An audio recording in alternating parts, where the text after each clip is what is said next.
Hi there, welcome to my review of Tai Lopez's 67 Steps. This step's actually a review of the reviews, and we're reviewing steps 41 to 50.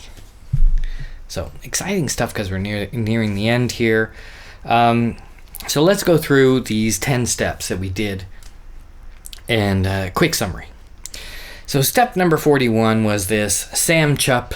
You'll forgive me if you don't know who he is. He's some Amish guy.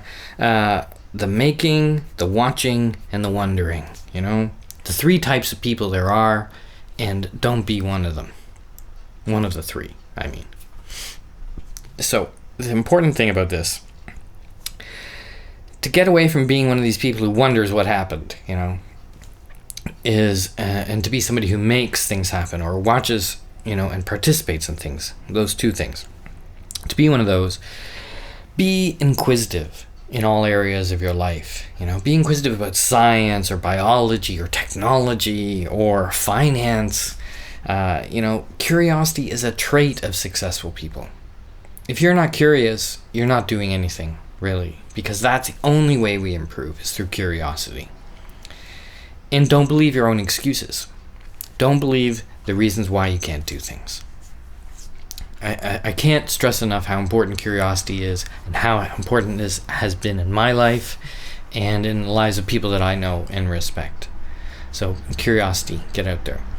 So, step 42 was, I'm going to read these titles. Sometimes, I have issues with the titles, but anyway. Step 42, donuts, a $25,000 check, and General Eisenhower. I did not refer to General Eisenhower when I summarized this one, and I shall not refer to him now.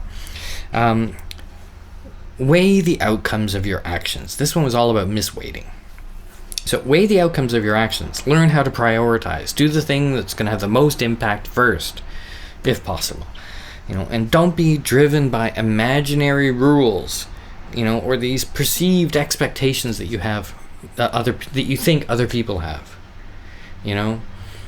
Use your common sense. Be a little cold. Maybe that's my personal way of doing it, but be a little cold, focus on the outcome, and prioritize towards that outcome. Step 43, the 20% weird factor, and that is don't hang out with people who are too weird. I don't really have a problem with that. Oops. I don't really have a problem with hanging out with people that are too weird for a little bit, but weird in Ty's sense. I think Ty's a pretty conservative guy, and I think Ty's idea of weird, it's not people who think outside the box. Those people are not weird. Nonconformists, they're not weird. It's people who don't really understand reality. Those are the people you need to avoid. And you have the ability to question, you have to have the ability to question yourself and your beliefs. I don't know how those two things tied together, but he put them together in one lesson. So if you believe in something like a religious thing, know at least why you believe it. Don't believe it just because your parents believed it or something like that. Step 44 was the six-pack of the mind. First things first. Again, it's not just external factors that affect your life. It's not external factors that affect your life. It's how your mind interprets these factors. So, that's why some people in a horrible situation come out of it stronger and some people come out of it broken. Their mind took that differently. When there was also a level probably of preparedness, but still, they took that differently. Where do you spend the majority of your time? Do you spend the majority of your time on things that will improve your life, or do you spend the majority of your time on Facebook or watching television? Or being more worried about dying from Ebola, than you're worried about the fact that you're fat. Fat will kill you. Ebola probably is not going to kill you for most of the people who are watching this video. Thank God. And spend 15 minutes a day just unplugged from everything and prioritizing your life. Okay. It's a good one, step 44. Step 45, the tyranny of the 1st and the 15th, and that's people dreading this time, 1st and the 15th, and like I said, in my case, that's the 5th and the 26th, where the bills come in, the rent is due. People dread that time. It's a stressful time because you're probably living close to the bone financially, you know. But the good thing is that times have changed. Now, whether you have changed and your attitudes have changed, that's the important thing. You know, in the past, all the money went to the warriors, the explorers, the kings, the robber barons, the industrialists, the corporations. That's the way it was before. And of course, it's changed marginally. But because there's now a new category, and that's the investor, entrepreneur. And you don't need to be born into that, but it's on your shoulders to become that. You know, you couldn't, if you weren't born into a royal family, there's not so much you can do about it. You can marry in, but you know what I mean. Not so much you can do about it.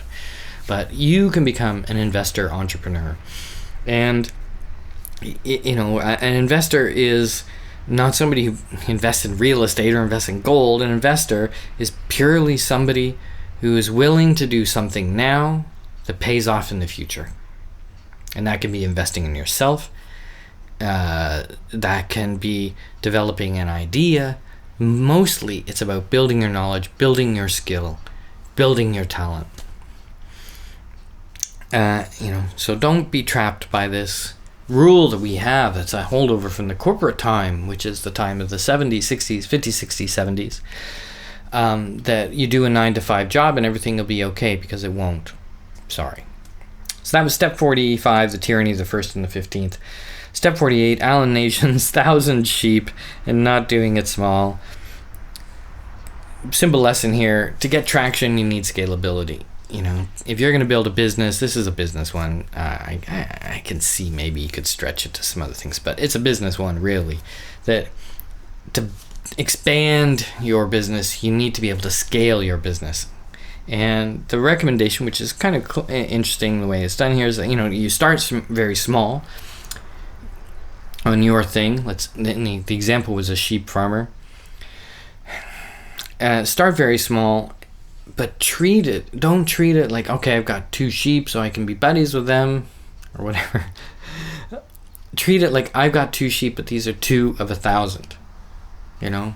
So, or 2 of 100,000, or whatever it is you have on a sheep farm, I don't know. Treat them like that. So what you're doing can be directly scaled up, and treat your business like that. Forget about sheep, treat your business like that. Like in my business, one of my businesses, it used to be very labor intensive, and so we couldn't really expand, and I thought, well, why don't we just spend the time automating almost all of it.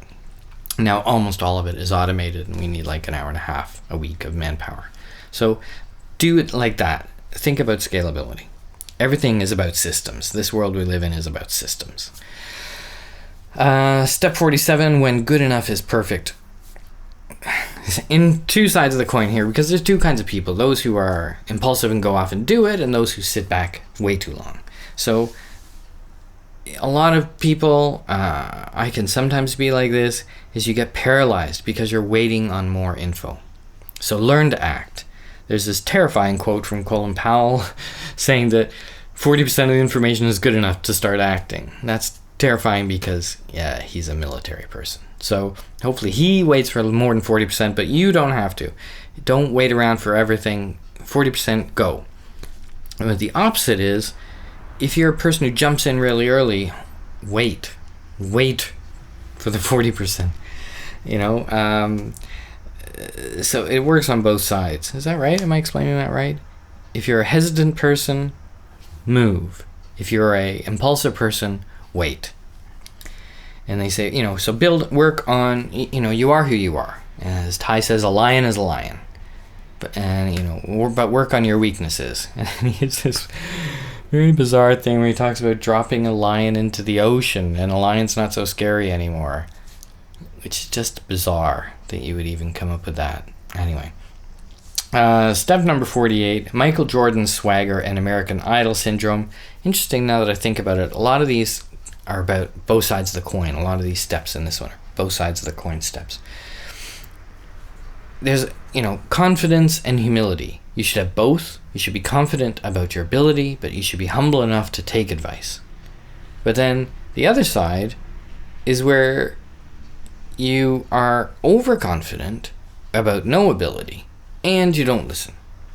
So one of them is Michael Jordan, who's supposedly, he's a very, very confident guy, but he was also humble enough to be able to develop his basketball skills. The other is the American Idol syndrome, where you are not a good singer, yet you're willing to humiliate or put yourself on national television thinking you're great when you actually humiliate yourself because you didn't get the feedback or listen to the feedback. And this goes way back to this Eulerian destiny thing where he talked about get a stranger's feedback. What is something you've had a stranger's feedback on? Positive. Step number 49, why Warren Buffett and Jay-Z like baseball. I don't know if they do, but Benjamin Graham quote, what you really want to do is not make a lot of mistakes, but make a lot of base hits, small steps, incrementally advance. Don't swing for the bleachers every time, because one catastrophic disaster can wipe out a lot of small success. So and break things down into these successive steps, going around the bases. Break it down. And finally, step number 50, mastering the wrong things. We have to be self-reliant, and so either be a master or learn how to delegate to masters. And if you want to master something like your body, your health, first learn what's wrong with it. So this is an inversion thing, To do this, learn what not to do. And hire fast, fire fast, the Peter Thiel thing. Don't hang around with somebody who's not right for the task you delegated to them. And I guess there's another one on here, which is don't master the wrong thing. There's no point in being great at something that's not going to help you reach your goal. I was going to say worthless, but there is no such thing as a worthless thing, because it depends on your goal. So don't become a master of something that doesn't help you for your goal. Anyway, those are steps, 41 to 50. That's my summary. I hope you're enjoying these reviews. This program has helped me a lot, has changed my mindset a lot.